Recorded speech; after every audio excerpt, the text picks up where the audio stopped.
నమో గణపతయే.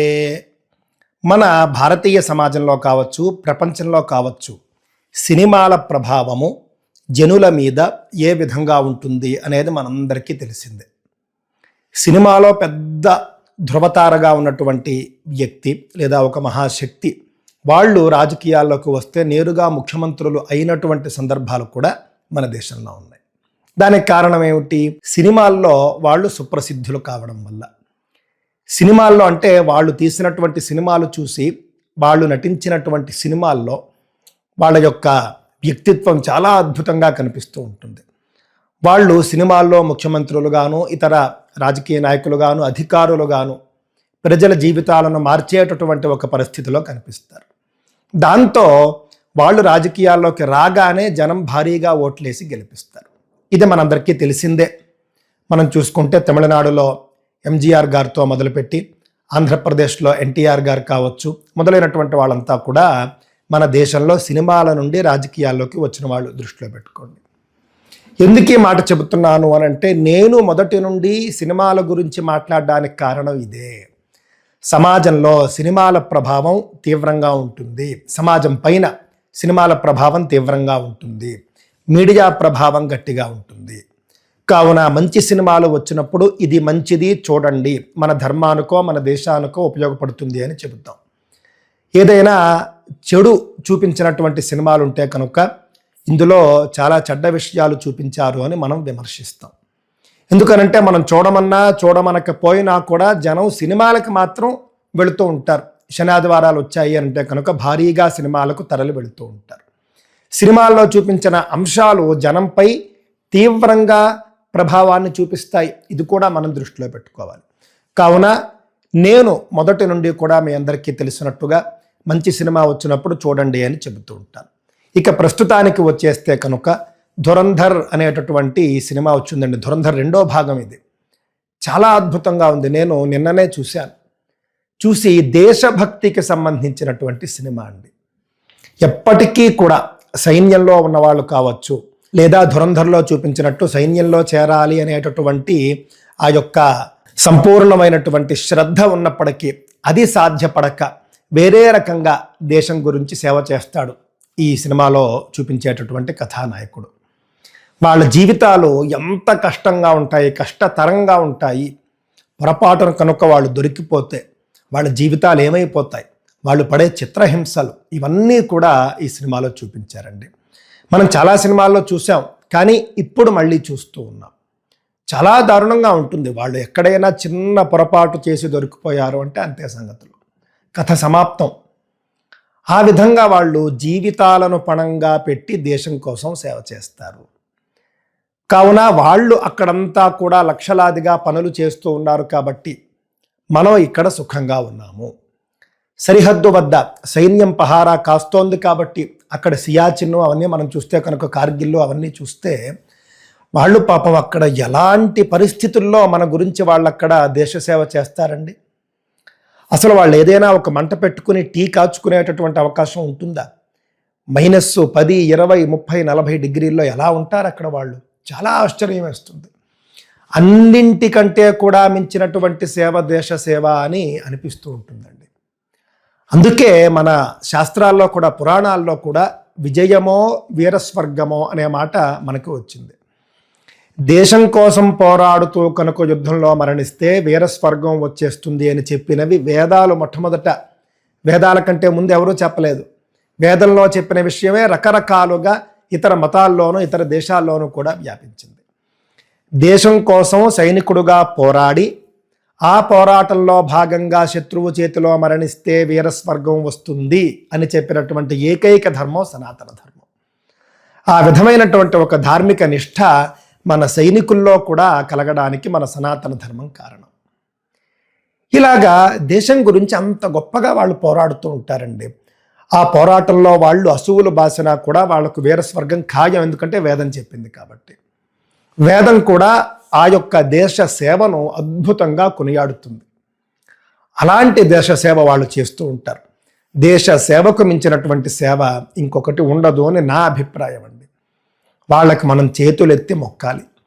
ఎక్కడ మనం సైనికుల్ని చూసినా కూడా గౌరవించాలి. అని నా యొక్క అభిప్రాయం. ఈ సినిమా విషయానికి వస్తే కనుక ఆ విధంగా సైనికులు ఏ విధంగా దేశం కోసం సరిహద్దు లోపల, సరిహద్దు వద్ద, సరిహద్దు ఆవల కష్టపడతారు, జీవితాలను ఎలా పణంగా పెడతారు, త్యాగాలు చేస్తారు. ఒక సన్నివేశంలో చూస్తాం, ఒక వ్యక్తిని ఇతనే చంపాల్సి వస్తుంది, వేరే మార్గం లేక ఆ వ్యక్తిని కథానాయకుడే చంపేస్తాడు. కథానాయకుడు చేత అతను చంపబడడానికి సిద్ధపడతాడు. కారణం దేశభక్తి, దేశసేవలో భాగం ఇదంతా కూడా. ఇలాంటి అనేక అంశాలు ఇందులో చూపించారండి. పాకిస్తాన్ అనేటటువంటి దేశం ఏ విధంగా మన దేశంలో అల్లర్లు సృష్టించడానికి నిరంతరము కూడా ప్రయత్నం చేస్తూ ఉంటుంది అనేది కళ్ళకు కట్టినట్టుగా చూపించారు. 2016లో నోట్ల రద్దు ఎందుకు చేశారు అనేటటువంటిది స్పష్టంగా చూపించారు. ఇప్పుడు చూపించారు, కానీ 16 నుండి చాలామంది చెబుతూనే ఉన్నారు ఇదే కారణము, పాక్ ప్రేరేపిత ఉగ్రవాదాన్ని అణచివేయడానికే నోట్ల రద్దు చేశారు అని చెబుతూనే వచ్చారు చాలామంది విశ్లేషకులు. ఆ మాటను ప్రభుత్వం ఎప్పుడూ కూడా అధికారికంగా చెప్పదు, దృష్టిలో పెట్టుకోండి. ఎప్పుడూ కూడా ఒక దేశ ప్రభుత్వం ఎంత చెప్పాలో అంతే చెబుతుంది, ఎక్కడ ఎలా చెప్పాలో అలాగే చెబుతుంది, అన్నీ చెప్పదు. వాళ్ళు పైకి చెప్పిన కారణాలే నిజం అవ్వాలని లేదు. పైకి ఒక కారణం చెప్పచ్చు, లోపల కారణం ఇంకొకటి అయి ఉండొచ్చు. దేశ భద్రత దృష్ట్యా అవన్నీ చేస్తారు వాళ్ళు.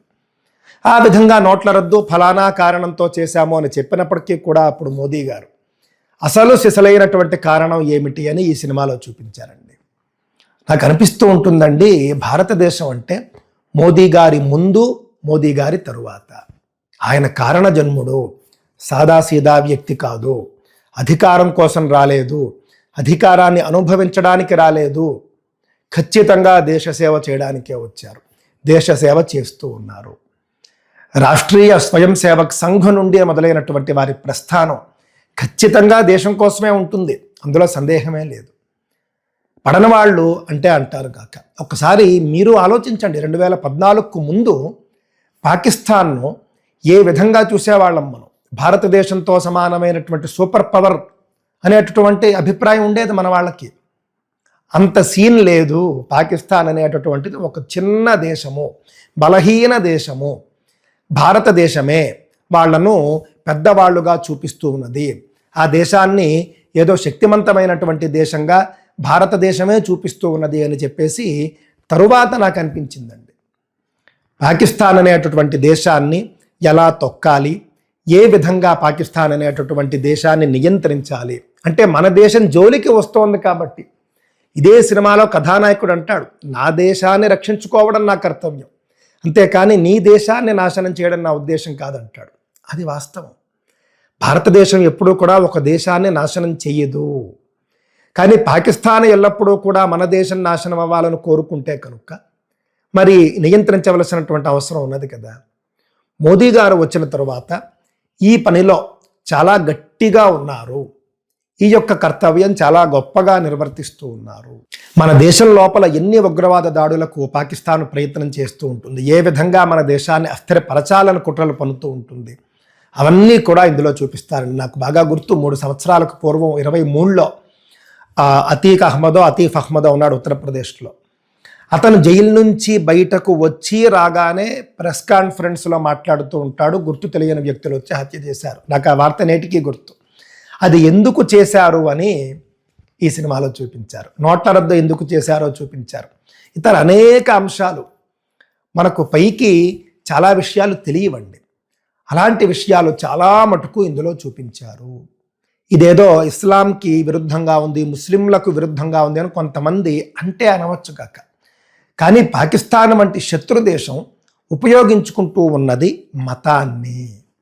ఆ మతం ఉచ్చులో మన భారతీయ ముస్లింలు పడకూడదు అనేది మనందరి అభిప్రాయం. వీళ్ళు మన సోదరులే కాదని మనం అంటం లేదు కదా.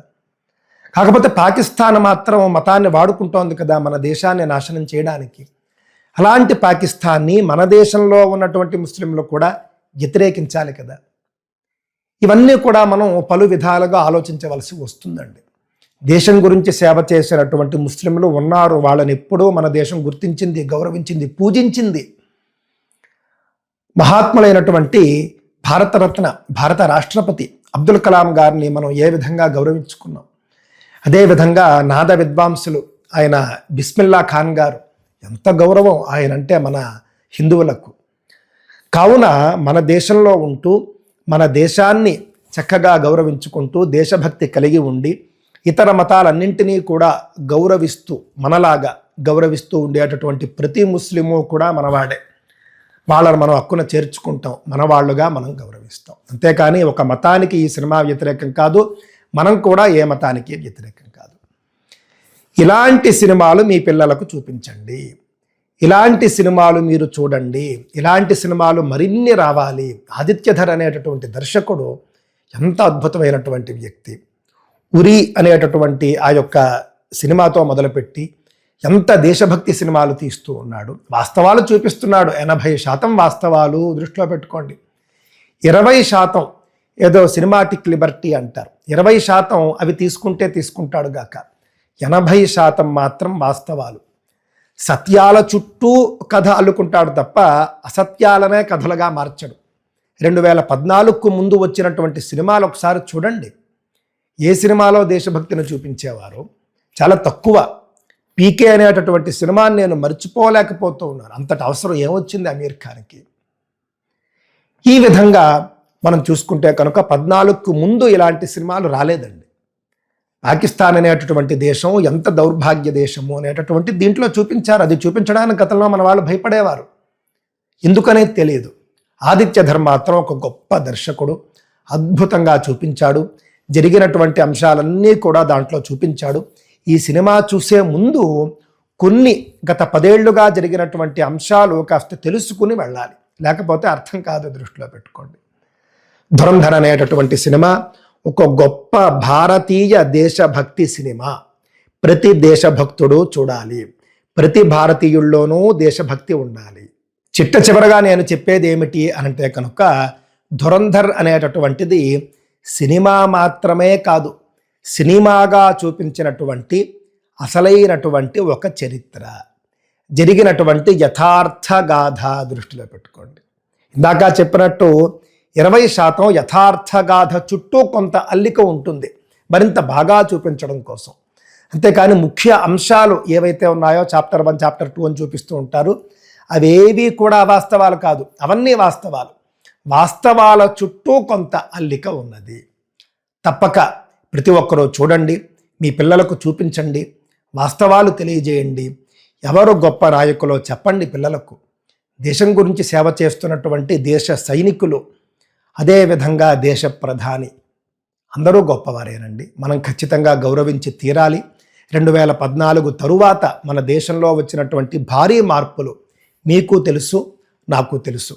మీకు అనిపించినటువంటి ఒక భారీ మార్పు మీరు కామెంట్ రూపంలో తెలియజేయండి. ఈ సినిమా మీరు ఇప్పటికే చూసి ఉంటే కనుక మీ యొక్క అభిప్రాయాన్ని తప్పక తెలియజేయండి. ఇలాంటి సినిమాలకు మనం డబ్బులు ఇచ్చినా కూడా మంచిదే, అది ఒక మంచి ప్రయోజనానికి వెళ్ళినట్టు లెక్క. ఇలాంటి సినిమాకి మీరు 300, 400 టికెట్ పెట్టుకుని వెళ్ళినా కూడా మంచిదే అని తెలియజేసుకుంటూ స్వస్తి.